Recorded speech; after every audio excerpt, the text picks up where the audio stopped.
tem que falar no microfone. Eu tenho que falar no microfone, porque a voz está um pouco fraquinha. Está meio atacado aí de uma bronquite asmática. Mas a companheira nossa de longa data, nessa encarnação, de vez em quando ela aparece, ela ressurge para nos dar um lembrete. Né? Então, o tema da noite é Jesus acalma a tempestade. Nós vamos encontrar essas informações nos evangelistas Mateus, Marcos e Lucas, mas nós pegamos aqui Marcos, para a gente trazer algumas ideias, ok? À luz da doutrina espírita. Esta passagem está contida no Novo Testamento. Nós sabemos que nós devemos estudar o Evangelho, principalmente com essa ferramenta que a doutrina espírita nos proporciona, que é distrair o espírito da letra. Porque se a gente for tão somente no texto, no aspecto literal, a gente se perde, fica um pouco difícil a compreensão. Então é necessário mergulhar nas entrelinhas, como faz Emmanuel, né? Emmanuel começou com esse estudo minucioso, desde lá daquele tempo em que ele foi o padre Damiano, lá em Renúncia, na obra Renúncia, né? Quando ele, junto com Alcione, na casa de Alcione, eles estudavam minuciosamente as passagens do Evangelho. E de lá para cá ele desenvolveu de maneira tal que esse livro, que a nossa irmã acabou de ler, de um versículo ele faz a síntese, porque tem que sintetizar um versículo. Porque se a gente começar a fazer a abertura, a abrangência da informação de Jesus contida em um versículo, vai extrapolando o que a gente muitas vezes nem espera. Por isso que Jesus diz que os seus ensinamentos são palavras para a vida eterna, para a eternidade. À medida do nosso progresso, à medida da nossa, em que vamos elaborando da nossa racionalidade e acondicionando no campo do nosso sentimento, nós vamos tendo uma compreensão mais abrangente, mais profunda do que Jesus vier nos trazer por informação, por orientação. E ele dissera, né? E conhecereis a verdade vos fará livres, vos libertará. Conhecereis no futuro. Mesmo aquilo que nós já estamos conhecendo no presente, continua sendo muito presente esse versículo. E conhecereis, porque à medida do conhecimento, a gente vai ascensionando no processo da evolução. Então, Jesus acalma a tempestade. O próprio tema já é sugestivo a gente fazer um mergulho, né, bem profundo, quando a gente percebe, por exemplo, o que é uma tempestade. Às vezes, uma chuvinha, no sentido climatológico, a gente já reclama, né? Uma chuva, como? Estava tão bom o clima, de repente vem a chuva. Mas para aquele que trabalha no plantio, para aquele que está vivendo na seca, às vezes uma tempestade faria uma grande diferença, não tão somente uma chuvinha, né? Então a gente vai imaginar quando ocorre realmente uma tempestade. Uma tempestade é acometida por uma tormenta que causa muitos transtornos, cai a luz elétrica, quebram-se árvores, causa dificuldade nas edificações, trazendo transtornos, prejuízos, né, físicos. Uma tempestade. Então a gente vai percebendo que a tempestade realmente ela faz parte dos mundos transitórios. E o planeta Terra é um desses mundos. É um mundo de provas e expiações que ainda não estabilizou o seu eixo da forma em que ele um dia estará diante como uma das casas namoradas do Pai. Então, como ainda nós estamos nesse processamento de evolução, o planeta Terra também está em evolução, né? É uma criança diante dos astros, tem apenas 4,5 bilhões de anos, né? E ainda compete mais, no mínimo, 10 bilhões de existência, um dia vai acabar. Vocês podem ter certeza. Certa feita, uma senhora teve essa afirmação de um espírito e ela começou a entrar em desespero, né? E falou, não, minha amiga, mas até lá você já é anjo, não vai estar mais por aqui, né? Ninguém vai estar fazendo parte mais do contexto de necessidade de evolução, encarnando ou reencarnando no planeta Terra, quando ele vier a ser destruído. Porque os mundos realmente são destruídos. As tempestades cósmicas ocorrem para que isso aconteça. Por isso que existe a lei de destruição, e a lei de destruição é um processo necessário, assim como a lei de construção, a lei de renovação, a lei que perpetua a espécie mais imprescindível, que é o ser humano, ou o princípio, né, inteligente, o espírito imortal. O próprio Emmanuel assevera que a evolução do Cristo se perde na poeira dos sóis, ou seja, a Terra é constituída de fragmentos cósmicos de mundos que já se desfizeram, né?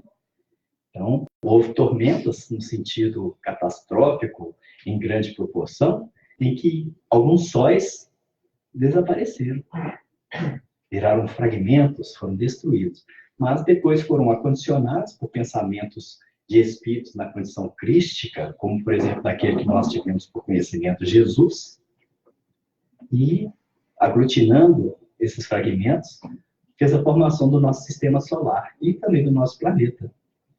Não somente ele, obviamente, junto a muitos outros espíritos de escola do seu nível e aqueles que estavam em condições de processar, obviamente, o pensamento no fluido cósmico universal. Bom, então a gente vai perceber que a tempestade ela vai acontecer em pequena ou em grande proporção. Mas que já é dito por sabedoria que sempre após a tempestade vem a bonança.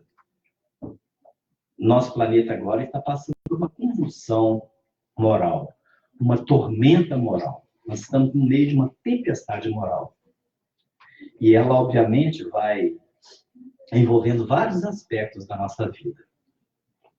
Ela vai causando transtornos, mas que, na realidade, vai processar um algo no futuro benéfico para todos os indivíduos que estão passando por esse momento, por essa transição.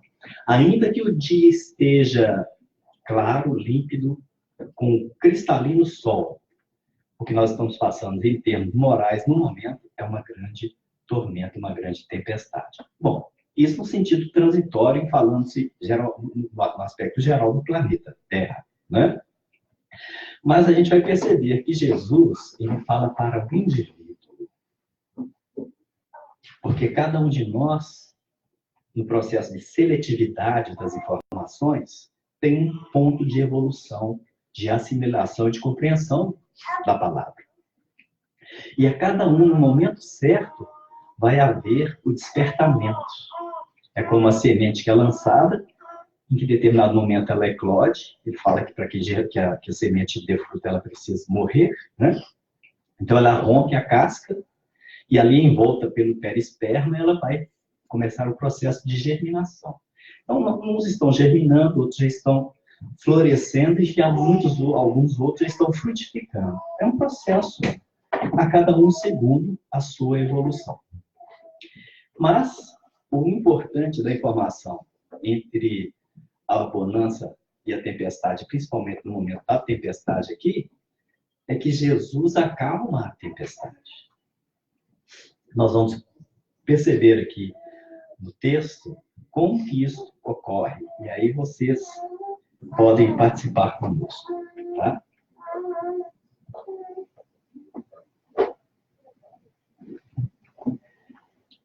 Aqui está a passagem. Deixa eu pegar isso aqui.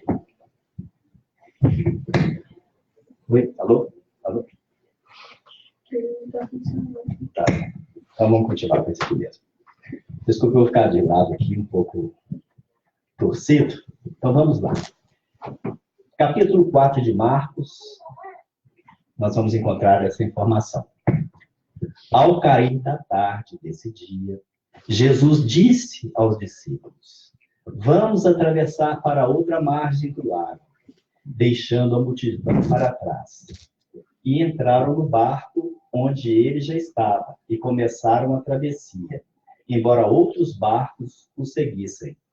Mas logo se levantou um tão grande temporal, com vendaval e ondas rebentando contra o barco, que este já estava cheio de água. Entrando, Jesus dormia, deitado na polpa, com a cabeça numa almofada. Inquietos, acordaram gritando: Mestre, não te preocupa que estejamos quase a morrer? Ele, levantando-se, repreendeu o vento e disse ao mar: aquieta-te. O vento parou e fez uma grande calma. E disse-lhes: por que estavam com tanto medo? Ainda não têm fé? E tomados de grande espanto, perguntaram uns aos outros: mas quem é este que até o próprio vento e o mar obedecem? Isso não é uma parábola, foi uma passagem, foi um fato que aconteceu.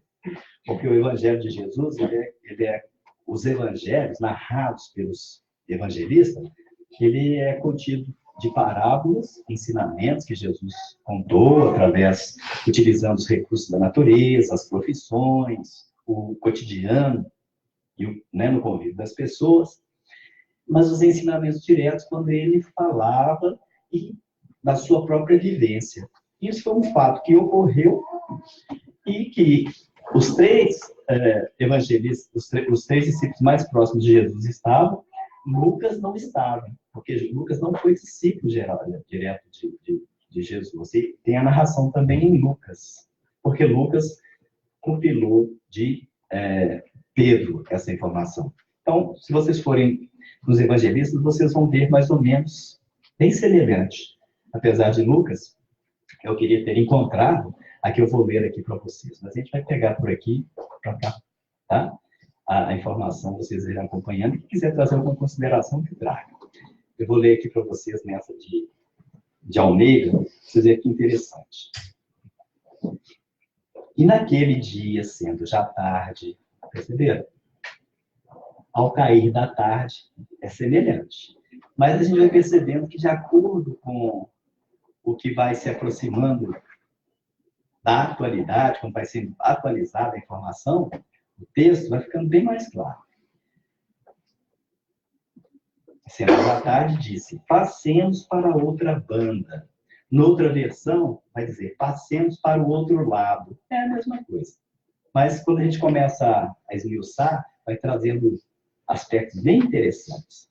E eles deixando a multidão, o levaram consigo, assim como estava no barco. E havia também com ele outros barquinhos. E levantando-se grande temporal de vento, e subiam as ondas por cima do barco, de maneira que já se enchia, e ele estava na popa dormindo, sobre uma almofada. E despertaram dizendo: mestre, não se te dá que pereçamos? E ele, despertando, repreendeu o vento e disse ao mar: cala-te, aquieta-te.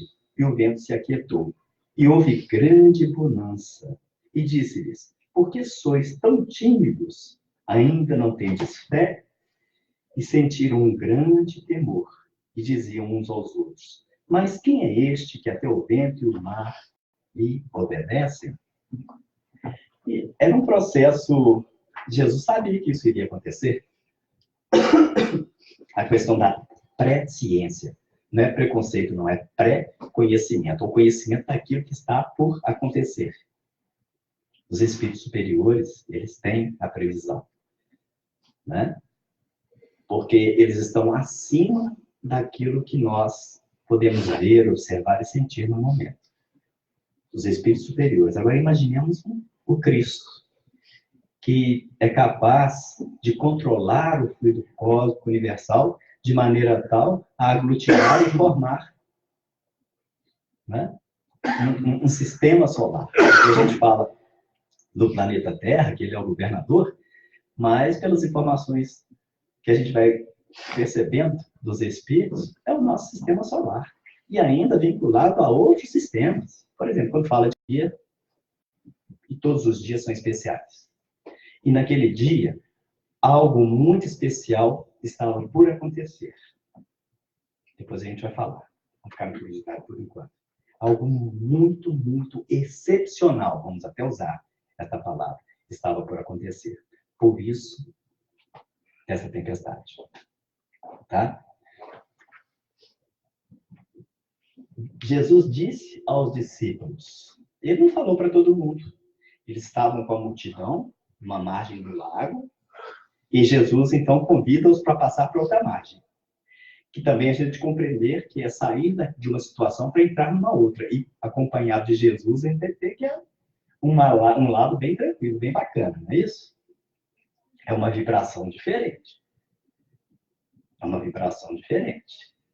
A gente, na nossa vibração, acotovelados com as vibrações dos nossos companheiros, foi só o fluido da minha mão que bateu por ar. Né?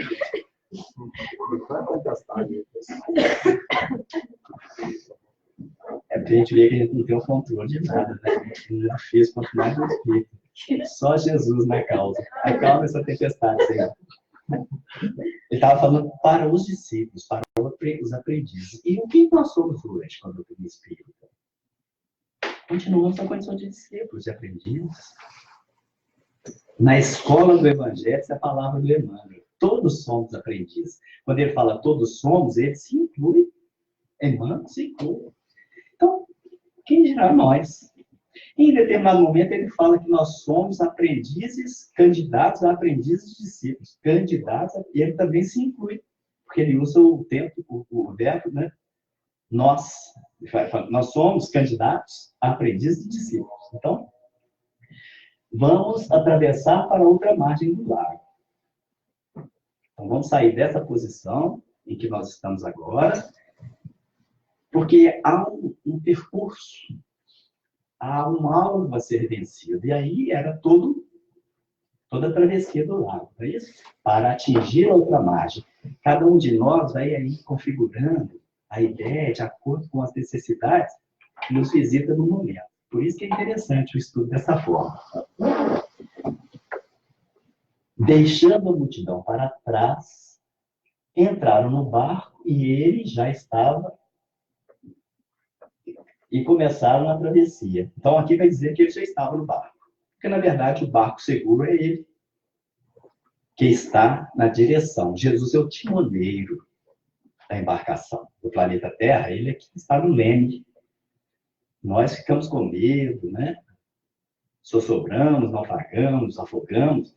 Mas Jesus continua no leme, sabendo das necessidades, das dificuldades, das tormentas que passam na vida de cada um de nós. Porque Jesus, ele afigura categoricamente, afiança isso, que ele conhece cada uma das ovelhas que o Pai lhe confiou. E ele ainda diz que nenhuma delas se perderá. Ele vai trabalhar por cada um de nós, como ele tem trabalhado. Isso aí é algo muito especial, a gente saber dessa conexão nossa com Jesus e dele conosco. Ainda que nós nos desconectemos dele, ele continua conectado e vinculado a nós. Porque nós somos ovelhas. É uma parábola, né? Porque a ovelha, na realidade, é aquele animal dócil que, na convivência com o pastor faz um som com a voz e ela se ajunta. Mas tem aquelas que são renitentes, né? Que são teimosas. Aí ele deixa aquelas juntinhas lá e vai atrás daquela que se apartou. E ele ainda diz isso, que ele vai acondicionar todas essas ovelhas num só rebanho, onde haverá tão somente um pastor. Na realidade, a essência e a consciência crítica. Mesmo que um dia a gente já nem esteja mais vinculados a um processo de evolução na dependência dele. Mas ele fará parte da nossa evolução constante. Então, deixando a multidão para trás, Jesus sempre nos convida a sairmos da multidão, porque a multidão é um processo complicado. Aliás, a gente vai compreender que existem duas multidões. Uma é muito complicada, é a multidão do cotidiano, da vida comum, do processo transitório do planeta Terra. Em que muitas vezes a gente se deixa conectar com ela e acaba perdendo o nosso contato, a nossa sintonia com o plano elevado. Tem a multidão que seguia Jesus, como tem a multidão que segue Jesus, e tem a multidão que é a multidão mundana, aquela que está vinculada mais às questões do corpo físico, da vida material, do aspecto transitório e horizontalmente linear. Né? Os que estão com Jesus é aquele processo da verticalização, e a gente estava dizendo que geralmente, aqui hoje nós estamos num páreo bem tranquilo, mas geralmente em toda a assembleia, seja evangélica, seja católica, qualquer agremiação, ou até mesmo espírita, a maioria é mulher. Isso aí continua sendo. ainda na atualidade. Apesar que o homem já está se conscientizando, né, se buscando mais se informar, se vincular a algum aspecto de filosofia, de religião, de crença com mais racionalidade, mas geralmente a mulher está mais presente consideravelmente. Então, deixando a multidão para atravessar para outra margem.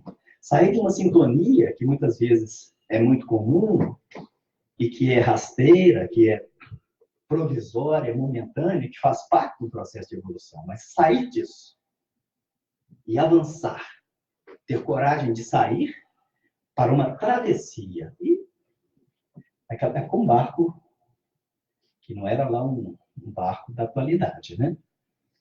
Com a segurança que se tem hoje. Era um barco de madeira, com tecidos que faziam ali as velas do barco e tal. Mas era Jesus que estava convidando. Então, eles foram. Eles presenciaram vários feitos de Jesus. Jesus fazia coisas extraordinárias. Então, vamos acompanhar. E eles também eram pescadores. Eles tinham o convívio com o lago. Que coisa interessante. Tendo convívio com o lago, vamos ver o que acontece.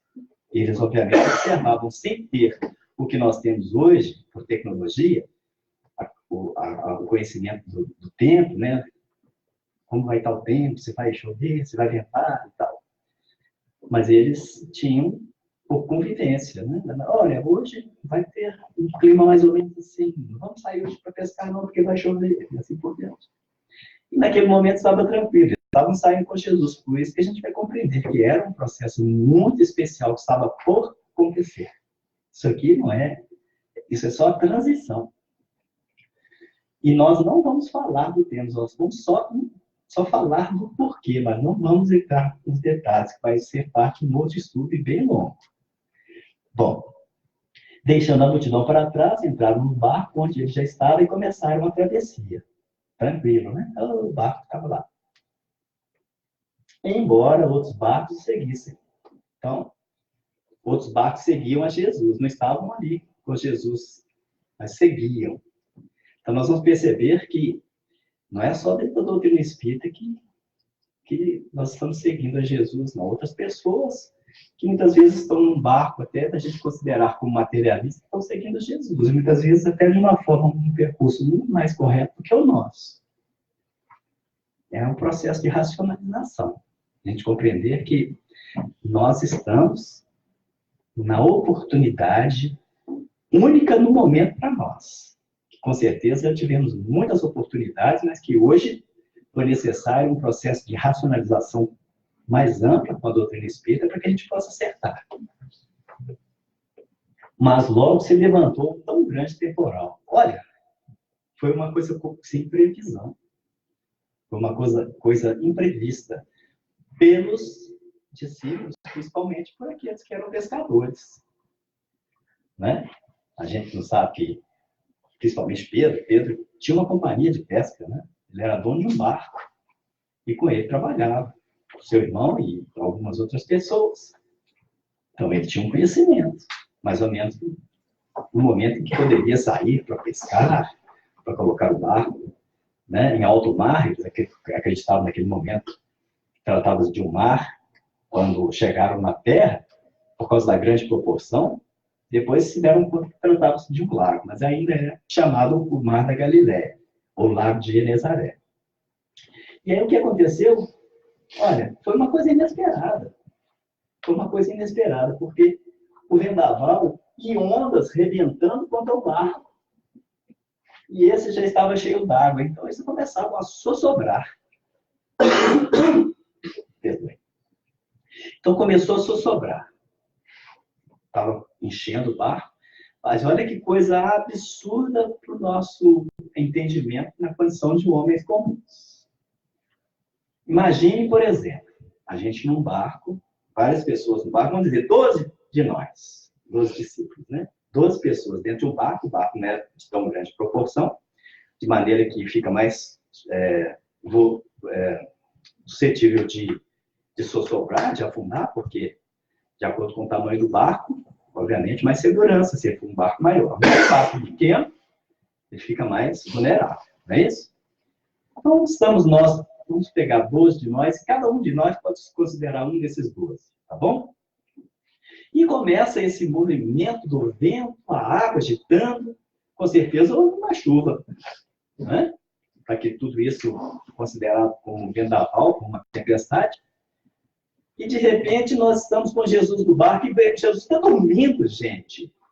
Jesus está dormindo lá na polpa, lá no fundo do barco, lá atrás. Olha aqui. Entretanto, Jesus dormia deitado na polpa com a cabeça numa almofada. Esse Jesus é tranquilo demais, né? Porque tinha um conhecimento antecipado. E a fé dele é uma fé no momento inacessível ao nosso entendimento, à nossa compreensão. Mas vamos fazer uma coisa muito mais diversificada do que tão somente apreciar o aspecto literal. Quando nós estamos na vida tranquila, mesmo que fazendo as nossas costumeiras visitas ao templo, ao centro espírita, à igreja, está tudo tranquilo. Vamos para o nosso trabalho cotidiano, nos lembramos em determinado momento de Jesus, fazendo a nossa prece, ou de Deus, né? A nossa prece pela manhã, ou pela tarde, ou pela noite. Eu tenho o costume de fazer pelo menos 3 vezes ao dia, porque eu preciso mesmo. Se eu não fizer, eu fico louco. Porque é muito bombardeio de coisas que a gente sabe como médium que tem tentando nos influenciar, e até mesmo porque nós somos o atrativo disso devido ao nosso processo na retaguarda, né? Devido àquilo que a gente carrega conosco. Mas Jesus dorme, na realidade, é quando a gente relaxa na nossa vigília. Jesus dormiu numa almofada, sabe por quê? Porque quando a vida está muito tranquila, está muito boa, a gente deixa ele lá e ainda coloca um travesseirinho para ele dormir. Como se diz, me deixa levar a vida desse jeito que está bom demais. É o nosso livre-arbítrio, né? Então, olha, Senhor, a gente nem se preocupa, ainda colocamos uma almofada, um travesseirinho para ele acomodar a cabeça. A gente sabe que, na realidade, ele mesmo diz que na terra não tinha nem sequer uma pedra para recostar a cabeça, aí a gente coloca uma almofadinha. Até que chegue a tormenta, até que chegue a tempestade. Porque no momento em que as coisas começam a convulsionar na nossa vida de relação, seja no casamento, seja na questão do trabalho, seja no aspecto financeiro, em qualquer tormenta e tempestade que advém como prova ou como expiação na nossa vida. A gente está entendendo, né? Mas acorda aí. Aí, o que a gente faz? Não é muito comum. A gente faz, Senhor, você não está vendo o que está acontecendo comigo? E a gente, às vezes, fala assim, numa indagação profunda, pela nossa imaturidade da fé. Como se realmente a nossa fala fosse despertar Jesus. Quando, na realidade, é um despertamento de Jesus na nossa intimidade, do Cristo interno. Porque a fé que a gente tem ainda é uma fé vacilante. Antes era temor. Aqui a gente vai ver que eles tiveram temor, tiveram muito medo. Era a fé vacilante. Por isso que Kardec propõe. Fé inabalável só é aquela que pode encarar a razão frente a frente em todas as épocas da humanidade, em qualquer situação. É a fé que crê verdadeiramente e que não vacila. Quem aqui já tem essa fé? Fezinha. Fezinha. É pequenininha. Mas se ela é pequenininha, do tamanho de um grão de mostarda, e a gente alimenta ela, ela vai crescer, né? De maneira tal que ele mesmo explica numa das parábolas. Ela vai pendoar e as aves do céu vão fazer ninho. A continuidade do que a gente estava fazendo no estudo lá das 6 horas. As aves do céu são os espíritos superiores. Então, quem leu o livro Renúncia? Aqui. Quem não leu, lê. Renúncia vai tratar de um espírito. O Emmanuel estava lá presente, como padre Damiano. Vai tratar de um espírito chamado Alcíone. A vida dela foi uma tormenta constante, se você for observar, de dificuldade, principalmente no campo, né, financeiro. E no campo emocional, envolvido pelo processo que aconteceu com a mãe, com a família, com o pai, né? Mas era uma criatura com uma fé inabalável. Inabalável, impressionante. Então, quem não leu, leia, gente. Renúncia. O próprio nome já é um estímulo, né? Renúncia.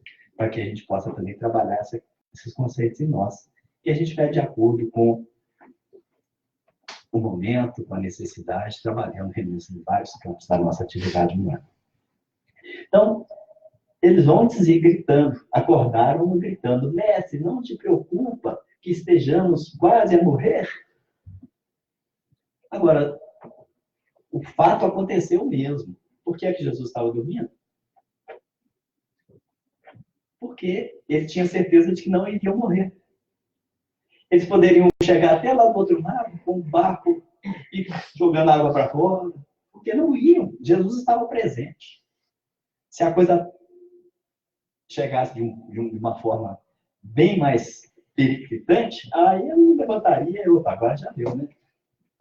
Sem que eles tivessem que chamar a atenção. Mas era tudo um processo de aprendizado. Ele quer incentivar em nós essa coisa de sair do comodismo e despertá-lo. Senhor, não se te dá que pereçamos, mas não dessa forma, porque ele está chamando a atenção dele, né?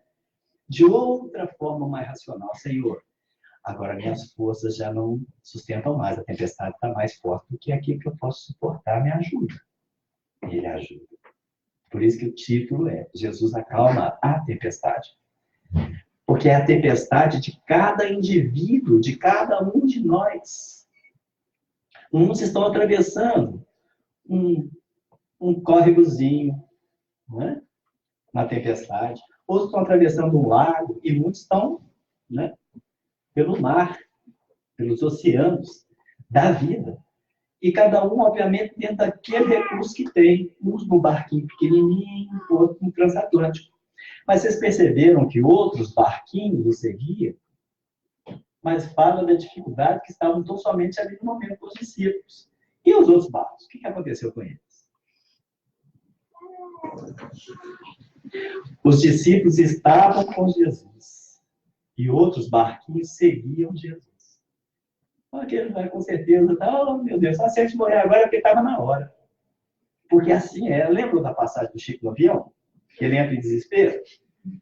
Vacilou naquela hora. É porque o Chico é Quem conheceu o Chico sabe realmente ia fazer de tudo para poder trazer ensinamento. Mas ele passou aquela aflição naquele momento mesmo, mas logo depois ele reconheceu envergonhado que não precisava, né? E é o mais interessante, a humildade do indivíduo de poder contar isso para a gente. Que na maioria das vezes a gente não vai mostrar, né? As nossas fragilidades, a gente quer mostrar só o super-homem fantasioso que a gente muitas vezes veste uma capa e que realmente não voa de forma alguma. Sai arrastando mesmo pelo chão, a passos pesados. Bom, e levantando-se...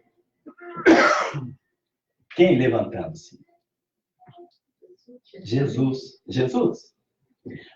Na passagem foi Jesus mesmo. Mas o convite é para cada um de nós. A gente se levantar do comodismo, se levantar da situação em que a gente se encontra, se é dificuldade, e buscar solução. Porque se a gente não consegue solucionar, o André Luiz já trouxe uma fala. Aquilo que não tem solução já está solucionado. Não tem jeito, é expiação. E só vai passar no momento que tiver quitado o débito. Mas se não for expiação, se for prova, vai passar, mas no momento apropriado.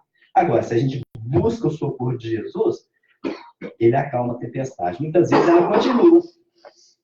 A dificuldade continua, a tormenta, a provação e até a expiação. Mas é aquilo que vai acontecer no nosso íntimo em relação, e por isso que eu convido vocês a ver o livro Renúncia. Porque ela atravessou o mundo em toda a dificuldade, mas com uma fé constante. A gente até se envergonha, né? Quando a gente vê uma coisa daquela, perceber que existem criaturas com aquele potencial e a gente ainda rastejando. Mas é motivo para que a gente possa avançar. E levantando-se, repreendeu. Para repreender alguém, é preciso ter autoridades. Não é isso? Gente, por que do princípio do estudo do Evangelho à luz da doutrina espírita? Por que nós tratamos do estudo minucioso do Evangelho à luz da doutrina espírita? Porque nós aplicamos os princípios fundamentais da doutrina espírita. E um dos princípios fundamentais da doutrina espírita, obviamente que tem vários, Deus, Jesus, Espírito, Espírito, livre-arbítrio, influência dos espíritos sobre os fenômenos da natureza, ou ação dos espíritos sobre os fenômenos da natureza. Assim como eles influenciam na nossa própria vida, na natureza. Vocês sabem que para que ocorra uma tempestade, é necessária a movimentação de muitos espíritos? Vocês já estudaram sobre isso, né? É novidade para alguém aqui? É? Para a movimentação no processo iônico, né, que vai se movimentando e fazendo aquela formação magnética, até formar mesmo uma tempestade, é através da mente de muitos espíritos. São os espíritos mesmo que envolvem os processos da natureza. Muito interessante a gente saber sobre isso, né? Então ele repreendeu, porque ele mostrava a todo instante a sua autoridade de mestre, mas, acima de tudo, de senhor. Foi o único título que ele recebeu. Mestre e senhor. E ainda disse, porque eu o sou. Porque ele se fez através do processo de evolução, conquista, né? Ao longo dos bilênios, quem sabe trilênios, que nós não sabemos a idade do Cristo, desde que veio à Terra e se vestiu ao nome de Jesus. Então, repreendeu o vento. O que é vento? Na sua acepção. Pneuma. Pneuma. Aí vocês lembram lá da codificação, do Livro dos Médiuns? Pneumatografia, pneumatofonia. Era o envolvimento direto dos espíritos, porque houve escrita direta, houve fala. Inclusive lá na igreja de Éfeso, havia um equilíbrio tão grande, tão natural na comunidade de Éfeso, que havia a manifestação de voz direta. Os espíritos, sem a presença sem usar da fala de um médium, eles materializavam uma garganta e havia a comunicação por voz direta. Isso aconteceu até um dia em que começou a ter conversinhas, celeumas, fofoca entre os participantes. Isso é os espíritos que falam. O dia que isso aconteceu, cortou, nunca mais aconteceu. E na codificação, a gente percebe que aconteceu a pneumatografia. Quem leu aí? Quem assistiu o filme Kardec? Depois, através da prancheta, né? O médico segurava na prancheta e um movimento involuntário até perceber que não precisava da prancheta, vai direto na pena ou no lápis que escreve, né? Eles colocavam debaixo da cestinha também o lápis com papel e lá o pessoal ficava lá escrevendo. Ainda existem algumas reuniões muito raras no Brasil de materialização que isso acontece. Mas são poucas as pessoas que participam, é algo muito, muito raro, mas ainda acontece. E não há tanta necessidade, porque nós chegamos para um momento em que a nossa intelectualidade foi implementada de maneira tal que o nosso raciocínio lento a gente absorve, que já está preparado, já tem olhos de ver, ouvidos de ouvir, né? Então, repreendeu o vento e disse ao mar. Ele falou para o espírito desencarnado e falou para os desencarnados, porque o mar simboliza a reencarnação. A água é a constituição de tudo aquilo que está no nosso planeta por maior presença. O nosso corpo físico, por exemplo, é mais de 70%. Né? Quando se estuda sobre a reencarnação, as palestras sobre a reencarnação, a gente sabe disso. Então, a gente vai compreender que ele está falando para o espírito encarnado e desencarnado. Ele chamou a atenção dos desencarnados, no sentido da sua autoridade, porque eles estavam esperando. Os espíritos sabiam daquilo que ia acontecer. Jesus sabia de tudo com muita antecedência, gente. Não existe improviso para Jesus, não, tá? A própria vinda dele levou mais de quase 3 milênios Quando a gente pega lá a genealogia de Jesus, no livro de Mateus, foi o tempo que ele levou para condensar o seu perispírito para chegar na condição corpórea. Para a gente poder perceber o que é a grandeza desse ser. Das gerações de 14 em 14, que fala lá no evangelista Mateus, porque no princípio era o verbo, desde os profetas da antiguidade. Mas chegou o momento adequado e o verbo se fez carne e habitou entre nós. No evangelho de João, no início do evangelho de João. É Jesus. Então, o vento parou e fez uma grande calma. A autoridade de Jesus vai fazer isso na intimidade de nós, porque ainda estamos num mundo de provas e expiações, e por todas as tormentas, por todas as tempestades que aconteçam, que esteja acontecendo, que já aconteceram, foi Jesus presente, acalmando, de acordo com aquilo que foi disponibilizado nas nossas vidas. Ainda que o barco, em uma determinada existência, se é que a gente possa ter estado, e é bem provável, tenha sossobrado e a gente tenha desencarnado, foi um processo. Mas Jesus não nos abandonou, porque o imperecível é o Espírito. O imortal é o Espírito, e a gente tem que se conscientizar disso. Que a nossa travessia é no mar das possibilidades e com a bravura e a certeza de que somos imortais. E o mar das possibilidades pode ser num deserto, pode ser numa floresta, pode ser na cidade. Muitas vezes ele está dentro da nossa própria casa, no nosso próprio convívio doméstico. Mas é sempre desafiador. Mas o importante é a gente ter essa certeza de que existe um ser com tamanha capacidade, com potencial desconhecido por nós, mas que nos assegura a travessia, porque ele é capaz de acalmar a tempestade, a ventania do espírito imortal que cada um de nós somos. Né? O vento parou e fez-se grande calma. E disse-lhes, por que estavam com tanto medo? Obviamente, a nossa consciência já não responde. Porque nós temos... Né? Eu sou Manuel, um amigo muito querido, um veterano lá do Espiritismo, em Minas Gerais, lá da União Espírita Mineira, do Grupo Irmão Frederico.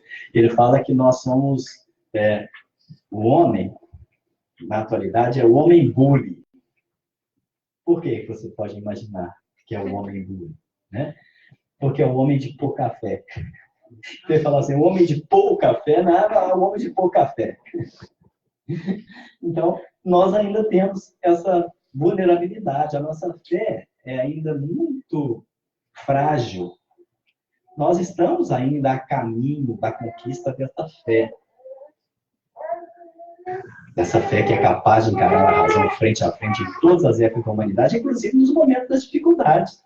Né? Ainda não tem fé? Quando ele pergunta, né, é uma questão de que ele tem dúvida, não, ele sabe que não tem. Mas vê que ele está motivando em nós, isso é um processo que Sócrates também se utilizava, né? Fazer a pergunta, quando o indivíduo, usando-se do próprio questionamento, vai movimentar a resposta dele em si. E Pedro passou por isso várias vezes. Quando ele chamou servas, Pedro, tu és pedra, né? E em ti edificarei a minha igreja, no momento em que ele estivesse consolidado na fé. Porque ele vacilou em vários momentos na fé, até robustecer de maneira tal que foi capaz de entregar o seu corpo em sacrifício e ainda recompondo a consideração de que ele não poderia ser executado como Jesus, porque não se sentia digno. Então, mas ele vai ter que ser crucificado, para humilhá-lo ainda mais. Então, vai de cabeça para baixo, né? E aí tem uma simbologia muito bonita, de que Jesus é aquela cruz, como uma chave que liberta para os caminhos do céu. E Pedro é a chave que desconecta com os atavismos da terra.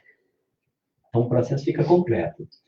Bom, e tomados de grande espanto, de grande pavor, né, de grande medo, porque era desconhecido para eles, porque isso chamava ainda mais atenção. Eles viram Jesus fazer várias coisas. Materialização através da multiplicação de pães e peixes. O homem da mão ressequida. Imagine uma pessoa que tem a mão atrofiada, e aí ele vai e recompõe aquela estrutura. Algum indivíduo está lá caindo as orelhas, dos dedos, no processo da lepra, em decomposição vivo, um semi-morto, e Jesus reestruturava de maneira que o indivíduo ficava são como se nunca tivesse tido nada. A criança estava convulsionando ali, de repente ele vai e restitui, afastando ali o obsessor que estava, e o indivíduo fica curado daquele processo de epilepsia. Eles viram várias coisas, mas essa, de até o vento e o mar terem respeito, então, já movimentava naqueles discípulos, e hoje continua sendo a informação para nós, não trata-se de qualquer pessoa. Como dizia João, quando o avistava de longe, é o Senhor Jesus.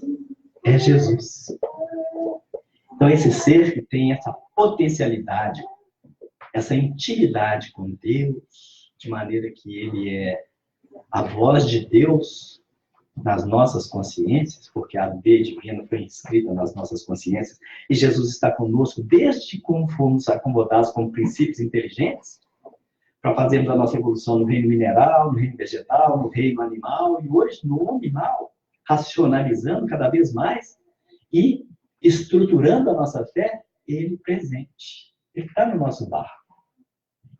Ou nós temos que fazer o esforço para que estejamos com ele na embarcação.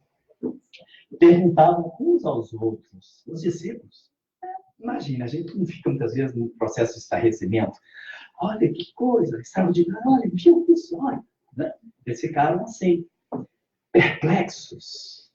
Imagine que coisa extraordinária, que coisa linda, né? Uma tempestade que depois vocês podem procurar no YouTube. Tem uma passagem lá de um filme lindo. Ele está dormindo, eles acordam, Jesus levanta, só faz assim com a mão. É linda a passagem. Eu queria até colocar aqui, mas não vai dar tempo. E não teria que ter buscado também, né? Mas vocês procurem. Só para a gente ter mais ou menos uma ideia, né? Do que aconteceu naquele momento. Mas a informação não é tão somente do fenômeno de Jesus fazer com que isso chegasse à calmaria que chegou. É um processo mais complexo e mais profundo. A acomodação desse ensinamento na nossa intimidade para que a gente possa compreender. Se nós estamos doentes, uma tempestade da enfermidade do corpo físico, chamemos Jesus e despertemos-no na nossa intimidade. Se é um processo de obsessão, chamemos. Obsessão, então, é uma constante nas nossas vidas. Estamos sempre envolvidos por ela. Se é o desemprego, se é a vida financeira, se é a vida de relação amorosa, casamento, se é o processo da solidão. É difícil a solidão. É difícil a solidão. Eu disse para vocês uma coisa muito interessante. Nas experiências que eu tive com o Chico, um dia, ele chamou o Eurípides e falou assim, olha, Eurípides, o Hércules tem 3 filhinhos. Ele queria ter um neto, né? Aí o Eurípides falou assim, corajoso ele, né, Chico? Aí o Chico virou com sua cabeça e falou assim, meu filho, eu vou te dizer uma coisa. Na próxima encarnação, eu não quero ter nenhuma mediunidade. Chico falou isso, gente. Não, Chico, por quê? Não, eu quero me casar e ter muitos filhos. Porque é tão duro a solidão. A companhia de filhos é algo que preenche a vida do ser. E a senhora, assim, as pessoas que estavam presentes, foi na casa dele, era um grupo, devia ter mais ou menos umas 20 e poucas pessoas ali naquela salinha pequena. Todo mundo ficou atento ao que ela fala, mas eu achei e guardei aquilo para mim. Que ele diz que não quer ter nenhuma mediunidade. Ele quer ter o compromisso de ter muitos filhos. Aí a gente não sabe se vai ser na paternidade, na maternidade, mas é o que ele quer. Né? Vamos ver também se vai ser isso que Jesus vai querer para a vida dele. Mas quem é este a quem o próprio vento e o mar obedecem? Existem espíritos que estão na obediência daquilo que Jesus determina. Quando é que nós vamos nos vincular a esses. Nós ainda somos daqueles que vacilamos, que temos medo, que necessitamos de despertar Jesus, né? Esses espíritos que obedecem ao comando de Jesus, Jesus não torna a embarcação deles, não. Está sempre desperto. Um dia nós vamos chegar nessa condição. Mas o que a gente conclui com isso? Que, na verdade, essa passagem é algo que motiva em nós o autoconhecimento. Por quê?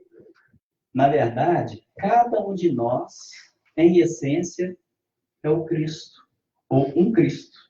É um Cristo interno que existe em nós, na nossa essência. Porque nós não fomos criados imperfeitos, porque Deus não faz nada imperfeito, gente. Imperfeito é um aspecto poético, filosófico, que a gente associa devido às necessidades de conversação que a gente expõe. Mas Deus é perfeito e cria somente coisas perfeitas. Nós não estamos perfeitos, nós estamos perfectíveis no momento. Mas atingiremos a ascensão. Por isso que ele disse, tudo isso que eu vos fiz, podereis... É no futuro, não é agora, né? Porque se Pedro levantasse, vai falar, calma, bem, ia afundar tudo. Tudo isso que eu vos fiz, podereis fazer e ainda muito mais. Não é que Jesus não tinha competência de fazer mais no momento, não. É porque não estava no momento apropriado. Porque ele é capaz de fazer muito daquilo que ainda nós nem podemos imaginar. E quando ele fala e ainda muito mais, é porque sabendo ele das suas potencialidades e ainda do conhecimento de que ele chegou à condição crística, mas que fora criado simples e ignorante como todos nós, e existem até hoje no meio espírita pessoas e espíritos que não aceitam isso de forma alguma, que acreditam que Jesus foi criado perfeito, né? Isso, de forma alguma, pode ser considerado. Por ele ter esse conhecimento, ele sabe que nós chegaremos lá. Agora, vai levar um tempo. Um tempinho muito bom, porque para chegar à condição de anjo já vai levar um tempo muito grande, né? Não é para desesperar, não. Emmanuel fala que o tempo do homem ao anjo é o mesmo tempo do verme ao homem. Há alguns bilhões de anos para chegar à condição de anjo, né? Depois tem mais uma escalazinha de alguns bilhões de anos, que é de anjo, né? Arcanjo, querubim, serafim, potestade, até chegar à condição crística. Aí a gente vai entender mais ou menos a evolução desse ser que é capaz de acalmar as tempestades na individualidade de cada um de nós. E que ele nos abençoe e que esteja sempre presente e que nos momentos que a gente permitir que ele durma, que algo em nós motive a maneira de a gente despertá-lo, para que a gente não sossegue no processo da nossa evolução. Muito obrigado a todos, muita paz e alegria, que Jesus os abençoe.